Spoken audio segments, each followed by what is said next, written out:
Bon, eh bien, bonjour à tous. Je vous propose que l'on débute ce nouveau webinaire. Ce webinaire de septembre est consacré au contrôle santé en élevage. Je vous rappelle les objectifs donc, de ces webinaires à destination des directeurs d'exploitation et d'ateliers technologiques. Eh bien, c'est d'à partir d'une thématique ou d'une actualité, de vous faire partager les expériences de vos collègues DEA ou DAT en région, et également de vous apporter du contenu extérieur, notamment de la part d'experts. Donc, je laisse Emmanuel prendre la main pour vous expliquer le programme de ce webinaire de ce matin.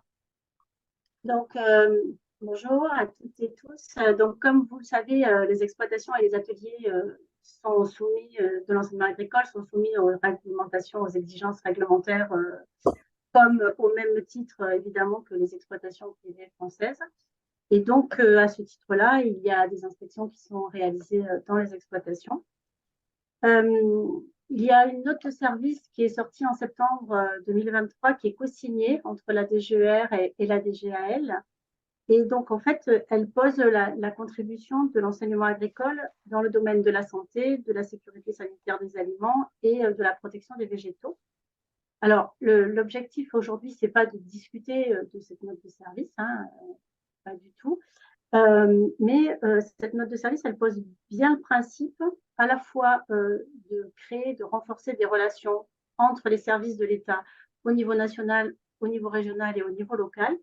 Et elle parle aussi d'accompagnement et de partage, enfin, d'accompagnement des exploitations. Donc, c'est vraiment dans ce cadre-là que le webinaire a été construit. Et avec, donc, sur un partage d'expérience que vont nous présenter la Nouvelle-Aquitaine, et aussi avec un éclairage très particulier, enfin, bien particulier sur la pharmacie vétérinaire, parce qu'on se rend compte qu'en fait, c'est souvent la pharmacie, enfin, c'est la pharmacie vétérinaire qui concentre la majorité des non-conformités lors des inspections. Et donc, du coup, probablement qu'elle mérite une vigilance accrue. Voilà. Donc, Sophie, je te laisse introduire les intervenants. Nous allons donc tout d'abord accueillir dans un premier temps Noémie Ouvrard, qui est chargée de mission ADT ADEI à la DRAP de Nouvelle-Aquitaine, accompagnée de Camille Torton, donc, qui est la DEA de l'exploitation agricole de Magnac-Laval, et elles nous feront un retour d'expérience sur la formation contrôle sanitaire en élevage qui a été effectuée en mars sur l'exploitation de Magnac-Laval. Et dans un deuxième temps, Blandine Ivard, qui est référente nationale en pharmacie vétérinaire, eh bien, nous fera un point, enfin une focale sur la pharmacie vétérinaire. Donc, je vais laisser la parole à Noémie et Camille pour cette première partie.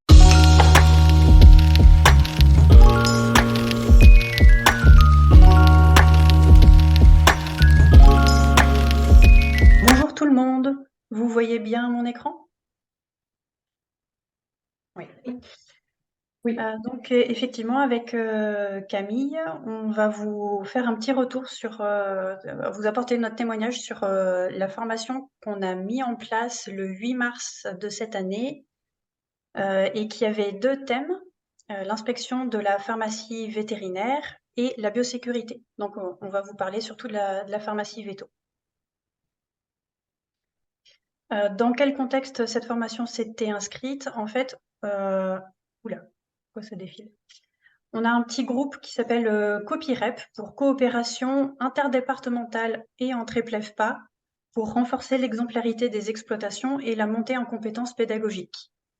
Il s'agit, sous l'égide de la DRAF Nouvelle-Aquitaine, donc on a une adjointe qui s'est bien impliquée là-dedans, d'un groupe informel qui met en œuvre des actions concrètes de rapprochement des EPLEFPA et des services déconcentrés en charge des contrôles pour progresser collectivement dans le domaine couvert par la note de service dite exemplarité de 2021 à l'échelle des 3 départements du Limousin et de la Dordogne qui ont voilà, une habitude de travailler ensemble. Donc c'est un groupe informel lancé en 2022 et qui a abouti en 2023 à une première journée de formation. Cette journée a eu lieu sur la ferme de Magnac-Laval, EPL de Limoges Nord-Haute-Vienne, et a réuni 16 agents de l'enseignement agricole. Donc on avait surtout des DEA accompagnés de leurs salariés, donc c'est possible, quelques enseignants et formateurs. ainsi que 5 personnes du SRAL, de la DETS-PP et du GDS 23, donc pour la partie plutôt biosécurité. Comment ça s'est déroulé? On a eu 4 temps.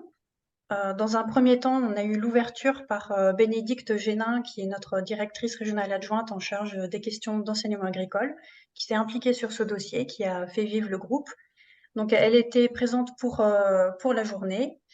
Elle l'a ouvert et on a eu, donc, dans un premier temps en salle, des présentations assez brèves et générales sur le contrôle de la pharmacie vétérinaire. D'abord par Faïza Lalich, notre inspectrice mutualisée pour la pharmacie vétérinaire dans la région. Puis par le directeur du GDS de la Creuse sur la biosécurité. Une fois que Camille a eu présenté l'exploitation de Maniac en quelques mots, on est passé au cas pratique. Donc là, c'était vraiment le cœur de la journée. On s'est séparés en 2 groupes. Un premier groupe sur la pharmacie vétérinaire et un deuxième sur la biosécurité. On a échangé l'après-midi et on a fait un débrief en salle à la fin de la journée. Concrètement, comment s'est passé l'atelier pharmacie vétérinaire? Avant la formation, moi qui l'organisais, j'ai laissé les personnes concernées s'appeler au téléphone et s'organiser. Donc, entre l'inspectrice du SRAL, celui de la DETS-PP et Camille, donc la DEA. Et je me suis limitée à envoyer des documents comme l'audit biosécurité, la grille d'audit et le VADEMECOM national. Ensuite, le jour J, lors du temps de présentation en salle, il y a des documents supplémentaires qui ont été distribués, notamment une grille simplifiée réalisée par l'inspectrice mutualisée, des listes de médicaments également. Et puis, on est allé faire le travail sur place. On est allé voir la pharmacie de l'atelier au vin, menée par l'inspectrice, son collègue, la salariée évidemment. Et puis, voilà, elle a observé les médicaments présents, comment ça pouvait correspondre aux enregistrements du registre d'élevage, etc. Donc, on a repris la grille d'inspection et à chaque fois, c'était l'occasion de discuter avec les stagiaires. Je laisse la parole à Camille. Bonjour, donc Camille, je suis DEVA sur l'exploitation de Maniac depuis 1 an maintenant. Et donc la journée, la préparation de la journée, donc en amont, on n'a pas fait trop grand-chose. J'en ai surtout beaucoup discuté avec la salariée, pas que ça stresse, etc. Et après, on avait nettoyé un peu la pharmacie et trié certains un peu médicaments. Mais on avait voulu laisser un peu tel quel pour voir vraiment ce qui pouvait ne pas aller. Enfin, en sachant qu'il y avait des choses qu'on savait déjà qui n'allaient pas. Ensuite, donc sur le déroulé de la journée, comme Noémie l'a dit, on a repris la grille d'inspection. Et donc, l'inspectrice, elle a pris certains médicaments et elle regardait si ça correspondait au traitement qui avait été administré dans le registre d'élevage, aux ordonnances qui étaient présentes. Donc voilà, et après, on discutait, on posait des questions. Donc sur le ressenti durant la journée, c'était vraiment intéressant parce qu'il y avait l'échange direct avec les inspecteurs et donc nous, DEVA ou salariés. Donc au moins, c'était vraiment concret, quoi. Si on avait une question, on avait directement la réponse. Ça permettait aussi de dialoguer avec les autres salariés d'exploitation, les autres DEA pour voir un peu leur ressenti et comment ils faisaient eux aussi sur leurs exploitations. Donc c'était vraiment interactif. Et vraiment, c'était comme une inspection, quoi, même s'il y avait beaucoup plus le côté questions, conseils, etc. Après, forcément, la salariée, elle a trouvé ça un peu stressant parce que, bon, en plus, nous, il y avait beaucoup de choses qui n'allaient pas sur la pharmacie vétérinaire. Donc, elle a beaucoup pris les remarques des inspecteurs comme des critiques. Voilà. Mais bon, on en a discuté et après la journée, on en a discuté j'en ai discuté avec elle. Elle avait une volonté de sa part de changer les choses, d'améliorer ce qui n'allait pas. Donc après la journée, c'était plutôt un ressenti positif également. Et voilà, après des discussions avec elle. Donc aujourd'hui, elle est plus sur plus salariés chez nous. Mais on s'attardera plus là-dessus après, mais on a changé pas mal de choses qui n'allaient pas, quoi. Donc vraiment un ressenti vraiment positif. Je reprends la main. Du coup, l'évaluation de la journée qui a été faite à chaud, c'est globalement une appréciation positive. Les gens semblaient très satisfaits, quoique parfois encore un peu pensifs ou perplexes. Il y a quelqu'un qui fait défiler à ma place là. Donc, je vous remets quelques verbatims sur les points positifs de cette journée. Ce qui a été apprécié, c'est particulièrement le sujet qui était bon, les intervenants experts, compétents, pertinents, donc de grande qualité. La modalité qu'on a choisie également d'aller observer un cas concret, de faire le travail sur place, d'aller vraiment voir comment ça se réalise. Et ça, en mixant les publics, DEA, salariés, enseignants, formateurs. Les points négatifs, ils sont très variés et moins nombreux. Donc, celui qui ressortirait, en fait, c'est plutôt la difficulté à mettre en pratique les recommandations et les connaissances qui ont été vues pendant la formation. Et difficulté ne veut pas non plus dire impossibilité. J'ai refait une évaluation 3 semaines après pour savoir comment les gens ressentaient leur qu'est-ce qu'ils disaient de leurs nouvelles connaissances. Avec un peu de recul, j'ai eu que 2 réponses déjà. Avec un peu de recul, ils semblent avoir progressé, mais pas non plus être des experts en tout. Donc, c'est certainement une formation qui a renouvelé. Et puis voilà, il y a le besoin de conserver des espaces d'échange et de dialogue pour pouvoir avoir des réponses, pouvoir échanger avec les bonnes personnes sur cette question. Et toi, Camille?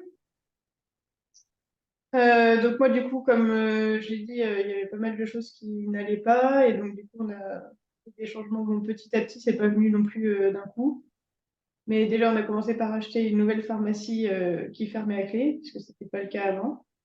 Et plus grande aussi, donc on pouvait mettre tous nos produits, ce qui n'était pas non plus le cas avant. Par contre, il y a quelqu'un qui a changé la diapo, s'il vous plaît. Bah, je sais pas, ça change tout seul. Et donc aussi, un des points qui n'allait pas trop, c'était tout ce qui était carnet sanitaire, qui n'était pas vraiment tenu à jour. Et donc du coup, pour ça, et bon, c'était quelque chose qui était déjà prévu pour d'autres raisons, mais on a mis en place une application de gestion du troupeau. Donc du coup, ça nous permet d'enregistrer toutes les ordonnances sur l'application et qu'après d'enregistrer tous les traitements en lien enfin du coup, c'est détaillé pour chaque brebis, chaque agneau en lien avec les ordonnances. Donc voilà, c'était les gros points sur lesquels on n'était pas bon. Enfin, après, il y avait des petites choses aussi comme noter les dates sur les produits qui n'étaient pas faits. Donc maintenant, c'est fait. Voilà, un petit peu pour les changements qui se sont faits à la suite de cette journée. Merci. Les perspectives au niveau SRFD, enfin DRAF même, c'est de réitérer ce type de formation sur d'autres territoires de la Nouvelle-Aquitaine, et cette fois-ci en incluant les inspecteurs locaux, donc d'EDSPP par exemple, pour favoriser l'interconnaissance. Ça, c'est une volonté forte de la DRAF adjointe. C'est également d'aller regarder dans les résultats d'inspection quels sont les autres points de difficulté en matière de réglementation, et puis témoigner de cette action. Donc, j'ai fait un témoignage en réunion des DETSPP, et puis aujourd'hui, devant vous. Merci à tous.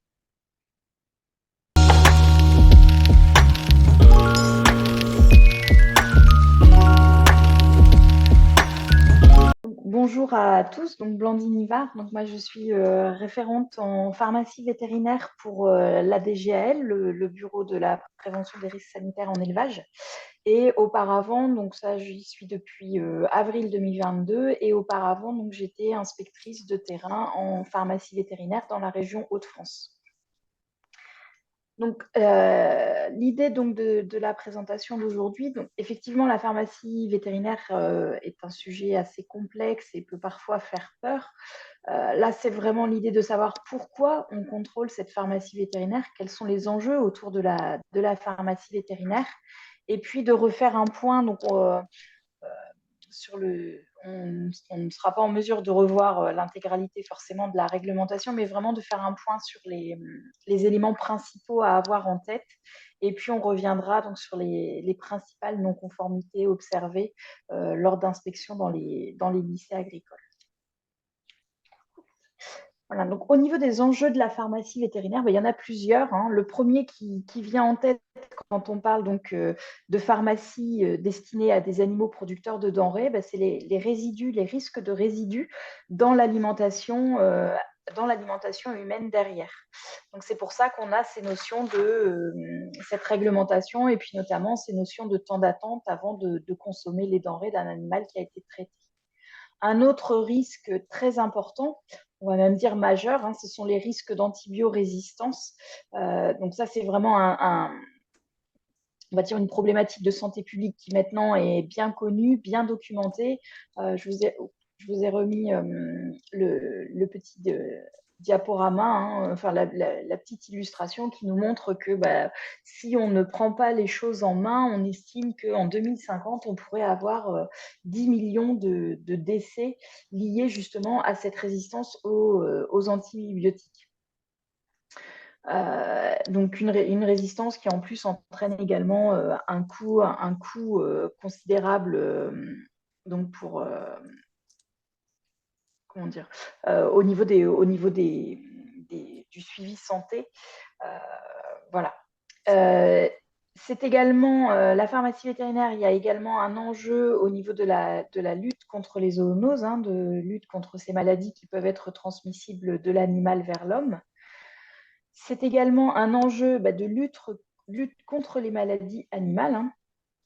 Et puis enfin, c'est aussi un objectif, on va dire, de sécurité alimentaire, puisque comment dire, la demande, avec l'augmentation de la population, la demande en produits, par exemple, à base de viande, va aller de manière croissante. Donc, il faut vraiment qu'on soit en mesure d'assumer ces besoins. Au-delà des problèmes de santé publique, la pharmacie vétérinaire va également avoir des enjeux au niveau de la protection animale, puisqu'il faut bien évidemment disposer de médicaments pour traiter les principales pathologies qui pourraient apparaître dans un troupeau. Et puis, il ne faut pas oublier donc, les enjeux économiques, à la fois individuels et collectifs, dont notamment l'image, voire la pérennité des filières. Quand on voit parfois certaines filières peuvent être on va dire, peuvent être ciblés dans des articles de presse ou autres sur un usage trop important d'antibiotiques. Voilà, derrière, il y a une inquiétude des consommateurs, une baisse de consommation des produits de viande de cette filière, donc avec des enjeux économiques importants. Et puis enfin, l'importance de connaître la réglementation autour de la pharmacie, c'est également un enjeu de sécurité juridique des acteurs. Il faut que chacun sache quelles sont ses responsabilités, qu'est-ce qu'il a le droit de faire, qu'est-ce qu'il n'a pas le droit de faire.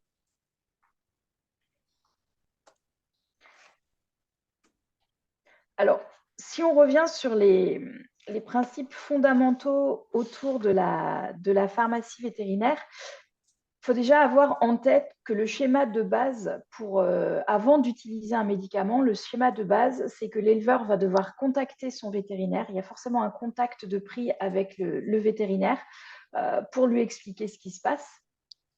Le vétérinaire va venir soit au chevet du malade, donc soit se rendre dans l'exploitation pour faire un examen clinique de l'animal. On a une autre possibilité de poser le diagnostic vétérinaire, c'est de faire du suivi sanitaire permanent.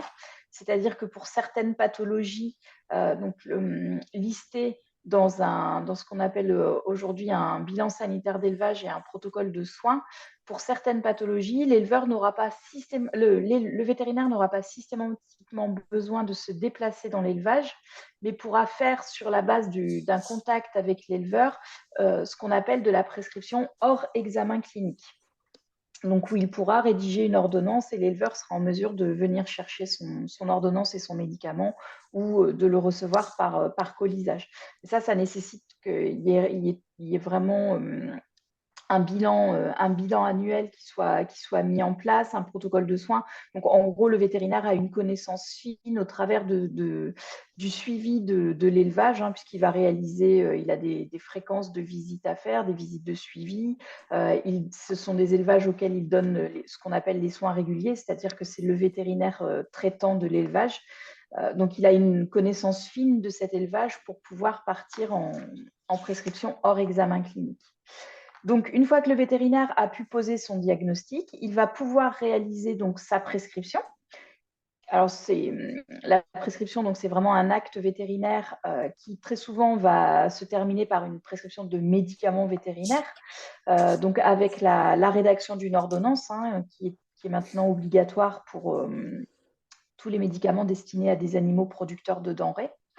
Et sur la base de cette prescription, qui est donc formalisée par cette ordonnance, le détenteur des animaux va pouvoir se faire délivrer les médicaments. Donc, on va voir auprès de qui on peut se faire délivrer ces médicaments. Et enfin, on va avoir possibilité donc d'utiliser les médicaments qui nous auront été délivrés. Donc, c'est le même type de fonctionnement pour également tout ce qui est aliments médicamenteux. Alors, justement, donc, on se disait auprès de qui on va pouvoir acquérir ces médicaments vétérinaires. Donc là, tout ça, c'est défini donc, au niveau du Code de santé publique. C'est ce qu'on appelle les ayants droit du médicament vétérinaire, c'est-à-dire qu'un éleveur ne pourra s'approvisionner en médicaments vétérinaires qu'auprès de ses différents ayants droit, sauf pour certains médicaments qu'on appelle dérogataires, mais qui là ne vont pas forcément vous intéresser ici, puisque c'est plus des antiparasitaires externes pour les animaux de compagnie, etc. Donc, les ayants droit du médicament vétérinaire en France, donc on en a 3 principaux. On a le pharmacien d'officine, qui va pouvoir, lui, délivrer les médicaments vétérinaires soumis ou non à prescription, ainsi que certains médicaments humains prescrits pour un usage vétérinaire dans le cadre de ce qu'on appelle la cascade thérapeutique. Et donc là, le pharmacien va pouvoir délivrer à tous les propriétaires d'animaux de compagnie ou de rente, sur la base de l'ordonnance, si besoin, pour les médicaments soumis à prescription, donc qu'aura rédigé un vétérinaire. Et puis, le pharmacien va aussi pouvoir délivrer des médicaments aux vétérinaires pour tout ce qui est commande à usage professionnel. Et puis, l'autre ayant droit, c'est le vétérinaire qui, lui, va également pouvoir délivrer tous les médicaments, qu'ils soient soumis ou non à prescription. Par contre, on a une différence avec le pharmacien, c'est que le vétérinaire ne peut délivrer des médicaments qu'aux animaux auxquels il donne personnellement les soins ou dont il assure ce qu'on disait tout à l'heure, la surveillance sanitaire et les soins réguliers, et pour lesquels les soins réguliers lui sont également régulièrement confiés. Donc ça, c'est la définition en gros du suivi sanitaire permanent qui permet la prescription hors examen clinique. Donc, le vétérinaire, lui, a interdiction de tenir officine ouverte, c'est-à-dire qu'un pharmacien peut délivrer à n'importe quel détenteur sur la base d'une ordonnance. Un vétérinaire ne pourra pas délivrer une ordonnance qu'aurait rédigée un confrère pour des animaux qui ne sont pas du tout de sa clientèle à lui. Et puis, vous avez un troisième ayant droit qui est ce qu'on appelle un ayant droit dérogataire, puisque lui ne va pas avoir accès à tout l'arsenal thérapeutique. Il va être limité donc à des médicaments vétérinaires non soumis à prescription, et puis certains médicaments vétérinaires soumis à prescription, mais qui sont prévus dans ce qu'on appelle un programme sanitaire d'élevage. Donc là, ces groupements agréés disposent d'une autorisation supplémentaire, donc d'un agrément au titre du Code de santé publique pour pouvoir s'approvisionner auprès de grossistes, stocker et puis délivrer donc certains médicaments les médicaments du programme sanitaire d'élevage à leurs adhérents. Voilà, il faut en plus que l'éleveur soit adhérent au groupement. Donc, je ne rentrerai pas dans les détails. Hein, voilà, il y a des exigences réglementaires également qui encadrent ce dispositif. Mais voilà, retenir que ce sont plus pour des médicaments qui sont à visée préventive ou zootechnique. Il n'y a pas du tout de médicaments curatifs qui peuvent être délivrés par ces groupements.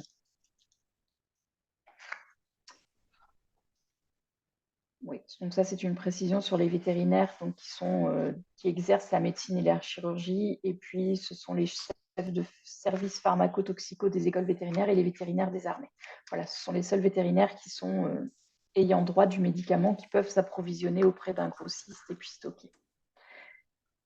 Et donc, le deuxième volet, donc ça, c'était pour le volet approvisionnement. Et le deuxième volet, donc, ce sont les utilisateurs du médicament vétérinaire. Donc, on a à la fois les propriétaires détenteurs d'animaux domestiques et puis les propriétaires détenteurs d'animaux de rente, où là, les enjeux ne sont pas tous les mêmes. Donc, on va retrouver les enjeux de santé et de bien-être animal, les enjeux de lutte contre la résistance aux antimicrobiens. Et puis, comme on le disait tout à l'heure, lorsqu'on a abordé les différents enjeux de la pharmacie vétérinaire, on a pour les propriétaires détenteurs d'animaux de rente un enjeu important sur la sécurité sanitaire des denrées, c'est-à-dire l'absence de résidus de médicaments vétérinaires dans les denrées qui sont mises à la consommation. Donc, en élevage, il y a quelques dispositions, donc quelques exigences réglementaires importantes à connaître. Hein. On a tout d'abord donc l'absence de base légale à la présence d'une pharmacie d'élevage. Qu'est-ce qu'on appelle la pharmacie d'élevage? En fait, ce serait une pharmacie où il y aurait plusieurs médicaments, plusieurs flacons de différents médicaments, mais qui ne sont pas forcément associés à une ordonnance identifiant les animaux. Puisqu'on a vu hein, que normalement, on ne peut détenir un médicament que si un vétérinaire a posé un diagnostic, a rédigé une prescription, et puis qu'on a pu se faire délivrer sur la base de cette prescription les médicaments.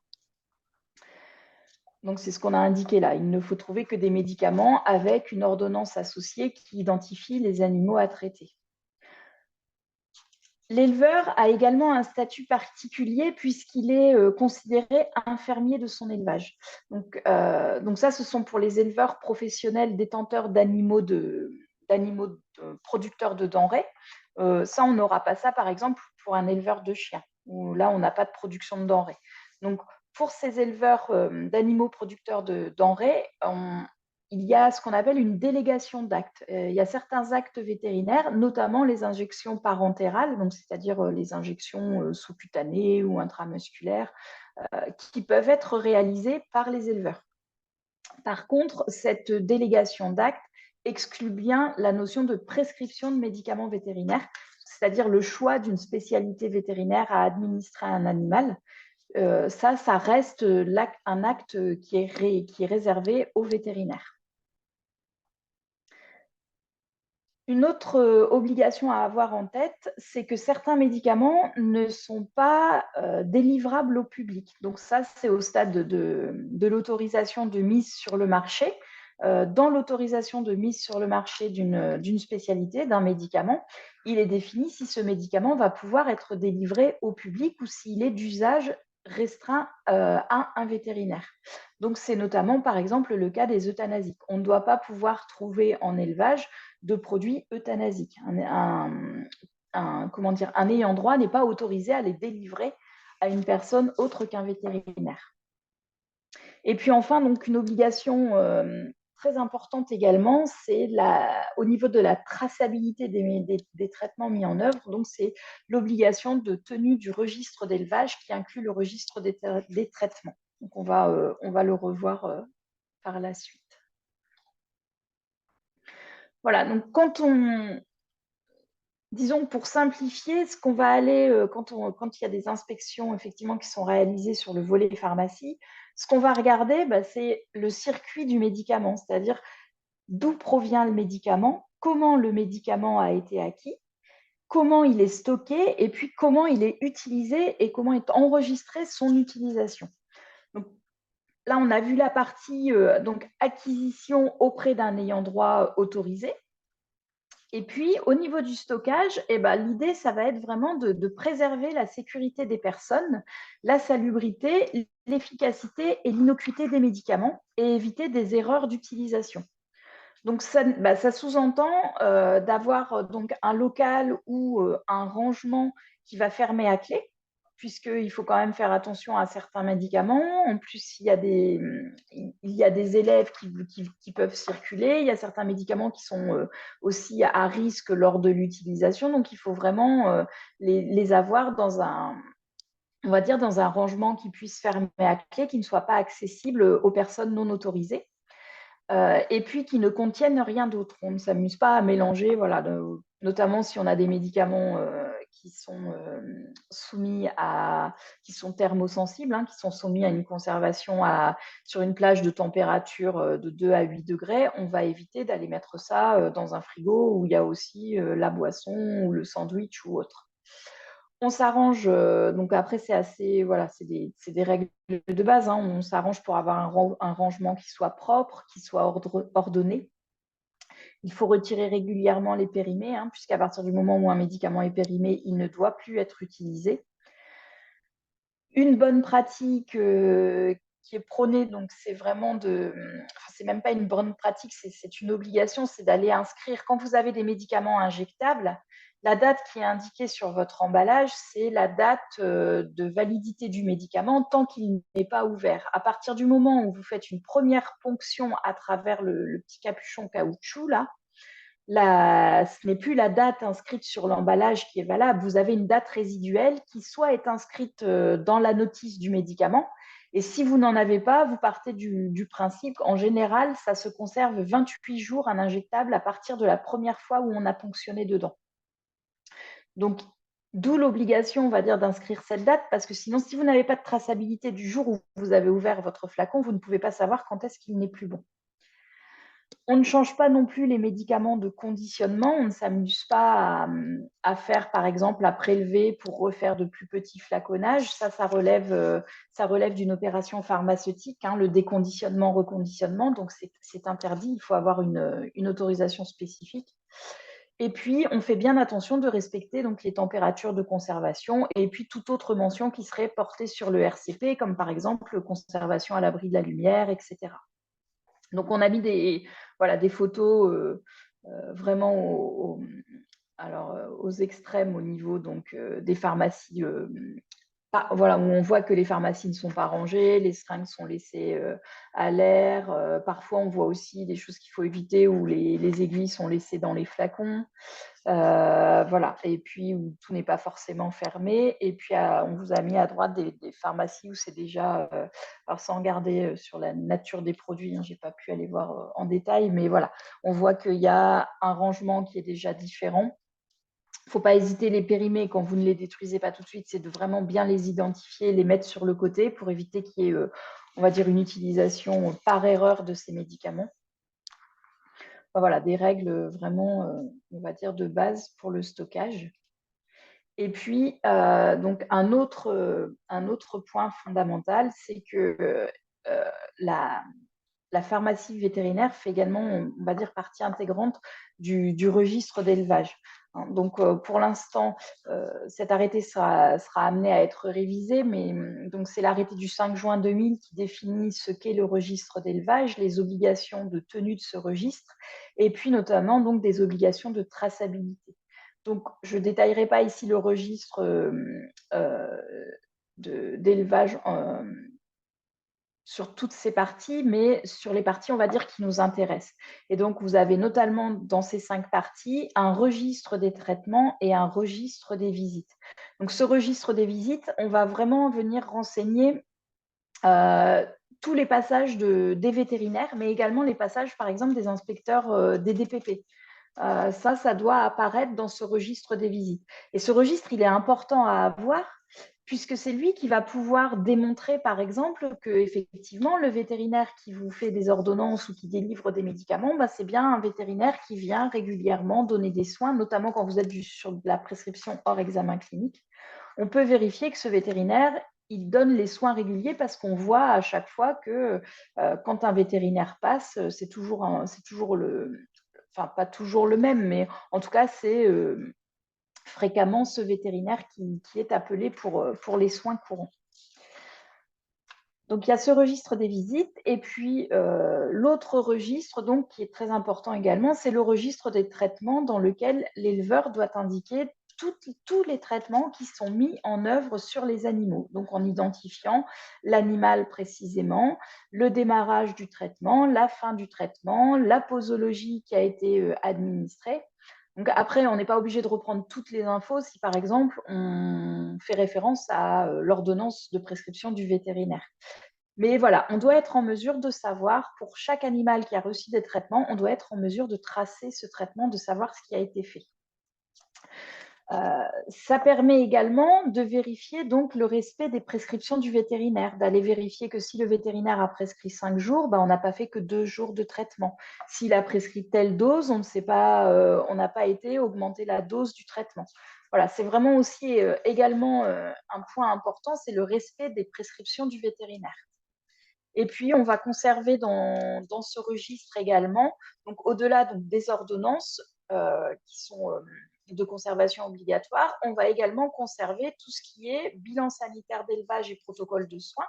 Donc ça, ce sont des documents qui sont liés avec la mise en place d'un suivi sanitaire permanent qui permet entre autres la prescription hors examen clinique, ce qu'on disait tout à l'heure, où le vétérinaire ne va pas systématiquement passer à chaque fois dans l'élevage physiquement, mais pourra être contacté par téléphone, par exemple. Et puis, le PSE, donc le programme sanitaire d'élevage, ça, c'est pour les éleveurs qui sont adhérents à un groupement lui-même agréé sur le volet pharmacie.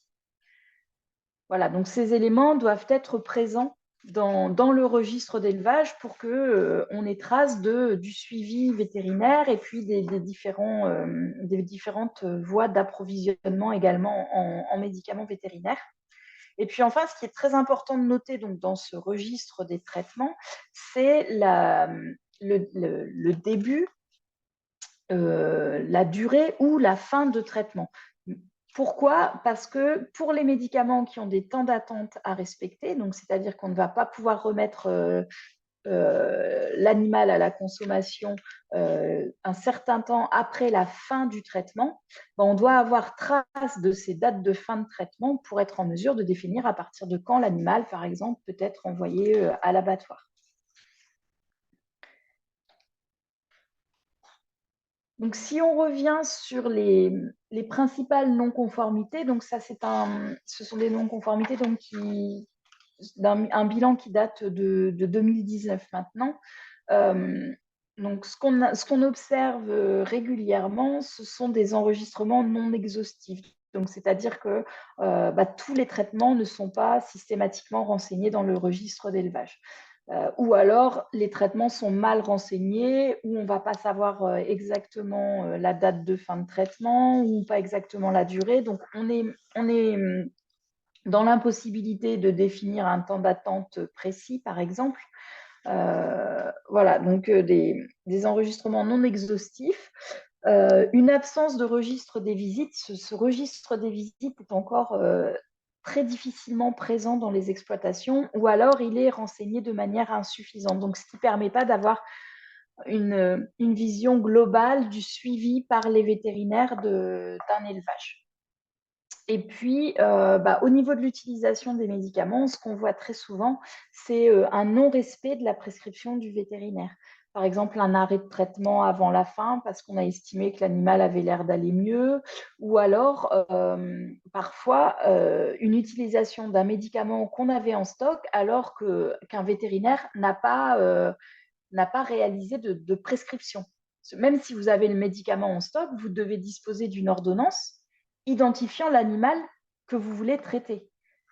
Parce que ça relève choisir de donner tel médicament à tel animal, ça relève de la prescription vétérinaire. Donc, vous devez être couvert par une prescription vétérinaire. On ne peut pas utiliser ce qu'on a en stock si un vétérinaire n'a pas prévu que l'animal sur lequel vous alliez utiliser le médicament était bien visé par la prescription. On fait aussi attention donc à toute la présence de médicaments périmés. Ça arrive encore très fréquemment que ces médicaments périmés soient présents, ne soient pas du tout identifiés. Donc, je vous dis, vous faites un bac, ne pas utiliser, périmé si vous ne les videz pas tout de suite, mais il faut vraiment pouvoir les isoler pour éviter toute utilisation par mégarde. Et puis, également donc, des non-conformités vis-à-vis du respect des modalités de suivi sanitaire permanent. Donc, soit l'absence de documents, soit l'absence des bilans sanitaires d'élevage ou protocole de soins. Normalement, le vétérinaire doit vous en laisser copie. Soit un défaut dans les visites de suivi, des visites qui ne sont pas réalisées. Donc là, c'est aussi à vous de contacter le vétérinaire quand vous voyez que sur la période, là, vous allez arriver à la fin de votre BSE et il faut absolument le refaire avant la date du butoir pour que, par exemple, ces prescriptions à examen clinique puissent se poursuivre. Voilà, donc des difficultés au niveau des modalités de suivi. Donc ça, ce sont les principales non-conformités que l'on peut rencontrer que l'on a pu rencontrer lors des inspections dans les établissements d'enseignement agricole. Voilà. Donc c'était assez rapide comme présentation, mais voilà, après on peut rentrer, si vous avez des questions, on pourra rentrer un peu plus dans les détails. Je vous remercie. Merci beaucoup, Blandine.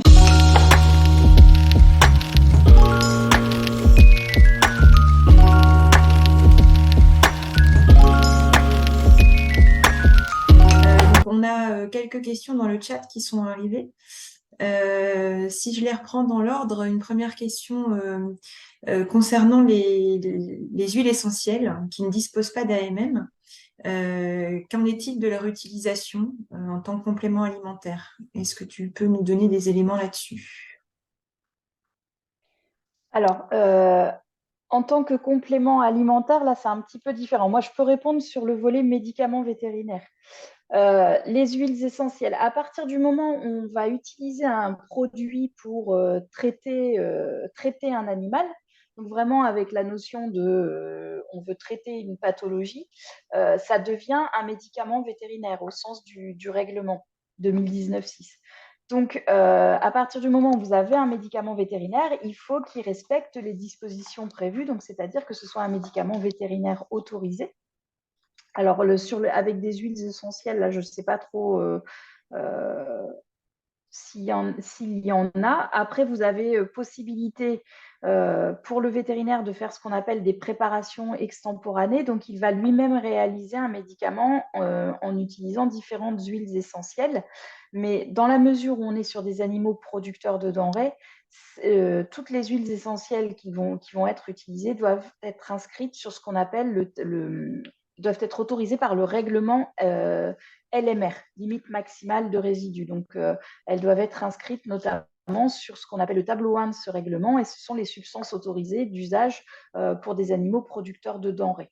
Donc, aujourd'hui, il y a peu, par rapport à ce qui est utilisé en médecine vétérinaire, il y a peu de ces substances essentielles qui sont inscrites au tableau 1. Donc, c'est ça qui fait blocage.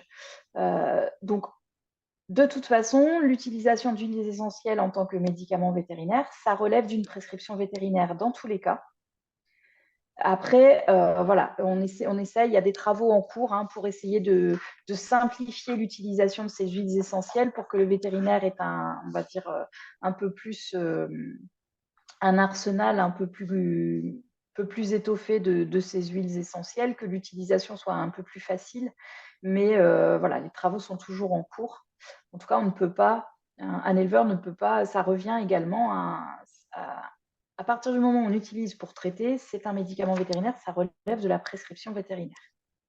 Ok, merci pour ces précisions.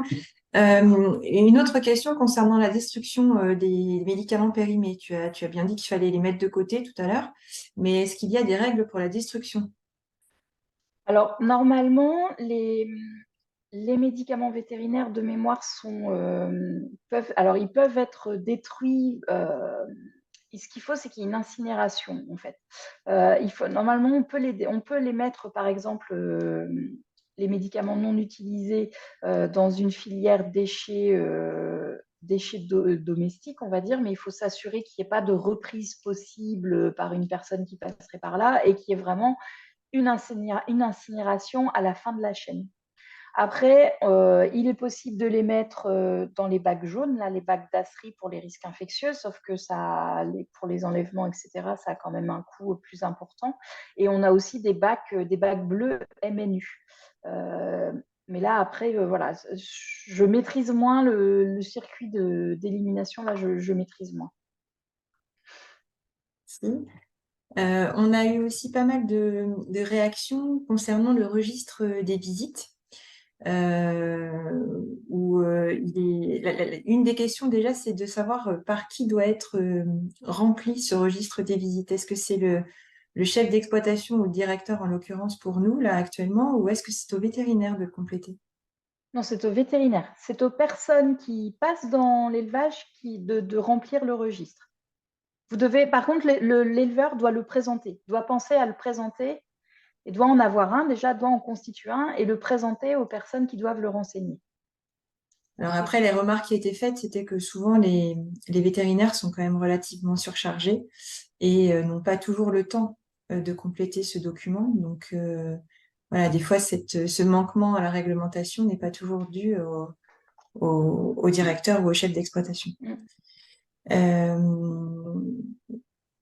Alors ensuite, Il y a une question sur la durée, en fait. Combien de temps est-ce qu'on doit conserver des documents sur de la santé dans les exploitations? Avec un exemple qui dit qu'il y a des animaux qui sont plus présents et voilà. C'est 5 ans les registres d'élevage. Okay. Tout ce qui est dans le registre d'élevage, qui relève du registre d'élevage, c'est 5 ans.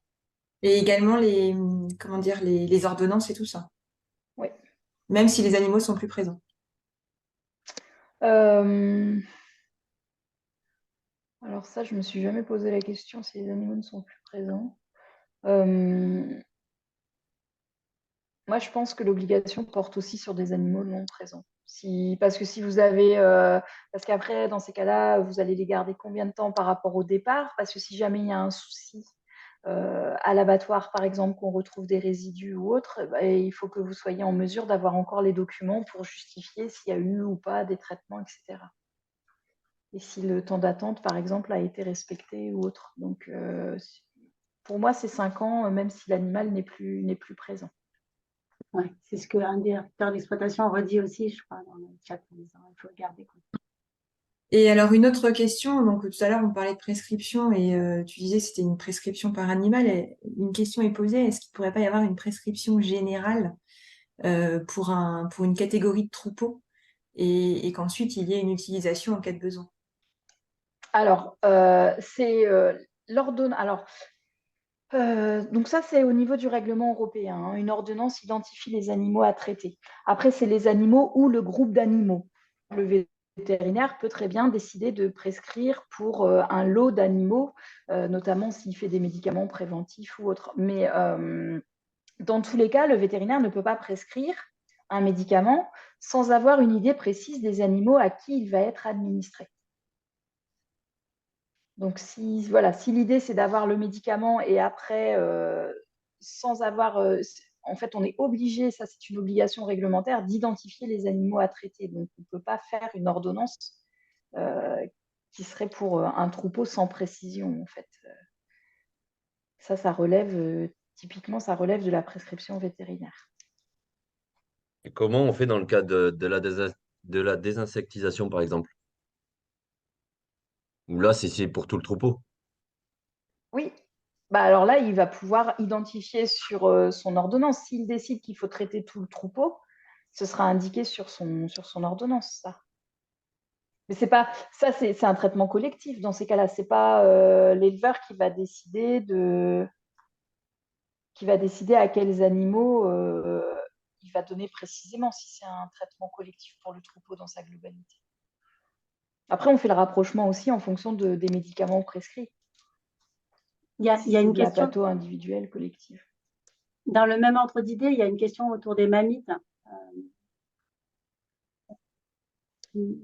En disant le bilan sanitaire indique que c'est une pathologie récurrente. Donc, Mmh. donc comment est-ce qu'on fonctionne du coup,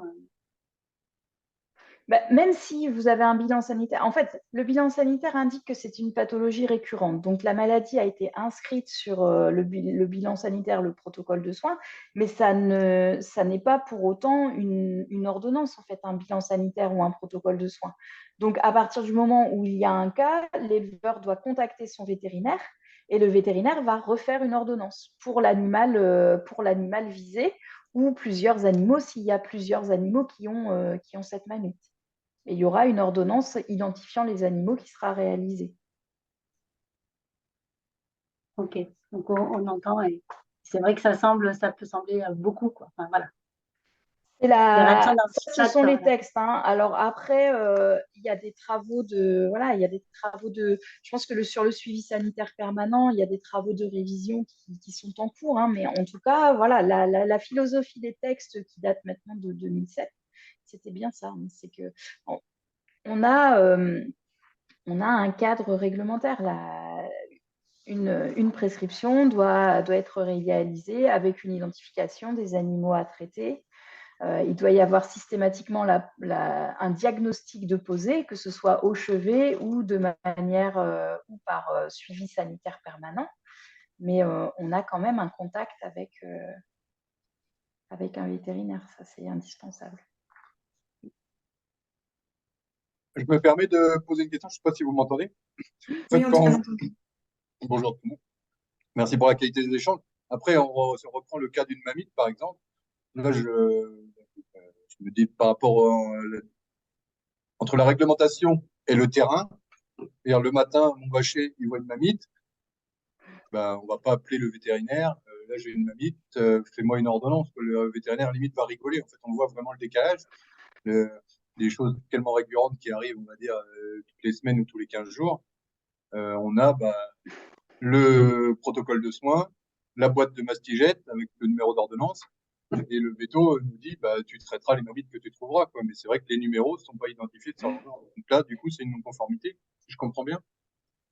Oui, c'est ça. Alors après, je pense que, rentrer dans le détail voilà, il y a des travaux sur le suivi sanitaire permanent en ce moment voilà, il y a énormément d'échanges entre les professionnels, entre les différentes parties prenantes sur ce sujet.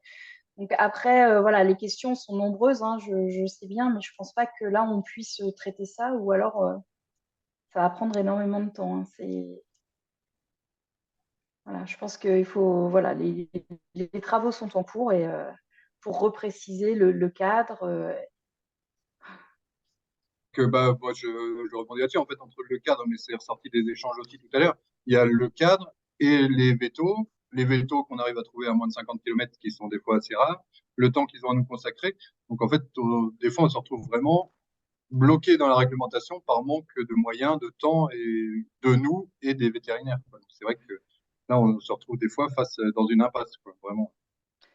C'est pour ça, on cherche, voilà, on cherche des solutions qui puissent à la fois répondre aux besoins du terrain, mais qui ne contreviennent pas non plus à la réglementation, autour du médicament vétérinaire, hein. On n'est pas, voilà, on a des textes au niveau européen. On ne peut pas aller à l'encontre d'un règlement qui est directement applicable. Donc, on prend en compte les deux volets, hein, les réalités de terrain et puis le cadre réglementaire pour essayer d'avancer au mieux sur ces sujets. Merci. Non, je suis content d'entendre qu'il y a des remontées et que vous essayez de travailler dans ce sens-là. Ça prouve que peut avancer quand même. Je suis content. Merci. Merci Antoine. Il y avait aussi quand même quelques remarques. Alors peut-être Joris, si tu veux prendre la parole, je ne sais pas si tu as la possibilité d'activer ton micro. Là, ce serait plutôt un travail en interne, si je comprends bien tes messages, en interne de l'enseignement agricole. Antoine, je ne sais pas si tu peux prendre la main ou pas pour parler. Jaurès, il dit qu'il n'a pas de micro sur son poste. Est-ce que la question, c'est, tu diras dans le chat si c'est ça, c'est le retour que font les inspecteurs, est-ce qu'il y a un retour précis à l'exploitation parce que Jaurès, tu parles de statistiques, et j'imagine de statistiques qui sont remontées au niveau régional sur les résultats des contrôles, c'est ça? comment se passe le retour du contrôle à la personne contrôlée? Voilà, donc oui, Joris dit qu'en fait, il n'y a pas forcément le retour des inspections à part le document de la DPP. L'inspecteur fait retour. Alors, en général, donc, ce qui est préconisé, effectivement, c'est que l'inspecteur fasse un petit bilan à la fin de l'inspection, fasse un bilan de ce qui a été observé en termes de non-conformité. Et après, ces non-conformités font l'objet d'un rapport d'inspection avec donc un courrier de décision qui l'accompagne. Après, je ne sais pas ce que vous entendez par retour supplémentaire. Mais je pense en fait que là, dans la discussion qu'il y a sur le chat, là, je pense que donc chacun d'entre vous, vous avez retour de l'inspection qui est faite chez vous, mais qu'après, et ça c'est nous peut-être il faudrait qu'on y retravaille, au niveau régional, probablement qu'il va y avoir des choses qui sont globalisées et que mettre à plat de façon à ce qu'on n'ait pas des stats, mais qu'on ait plus listé les non-conformités et qu'est-ce qu'elles sont, enfin, qu'est-ce que ça génère, il y aurait intérêt à le faire, quoi. Oui, c'est bien ce que Joris précise, hein. C'est effectivement des situations après au sein de l'enseignement agricole, quoi. Honnêtement, nous, on peut les avoir, ces informations-là. Pour l'instant, on les globalise aussi afin de ne pas focaliser.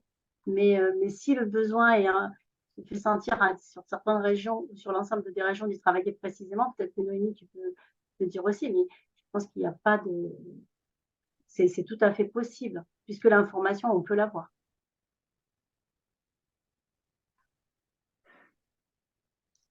Eh bien, écoutez, je crois qu'on a répondu à toutes les questions qui étaient posées dans le chat. Je n'en vois plus. Il est 12h30. Donc, je pense que on va peut-être pouvoir déjà remercier nos intervenants, Noémie et Camille. Merci beaucoup. Ainsi que Blandine. Je pense que la qualité des informations, des échanges a permis peut-être d'avancer un petit peu sur le sujet et on espère que les prochaines inspections se passeront au mieux, notamment sur la pharmacie vétérinaire. Merci Emmanuel aussi pour nous avoir proposé ce webinaire. Je vous informe que le prochain webinaire aura lieu déjà dans 15 jours sur la qualité de l'air à l'occasion de la Journée nationale de la qualité de l'air. Donc, je vous donne rendez-vous dans 15 jours.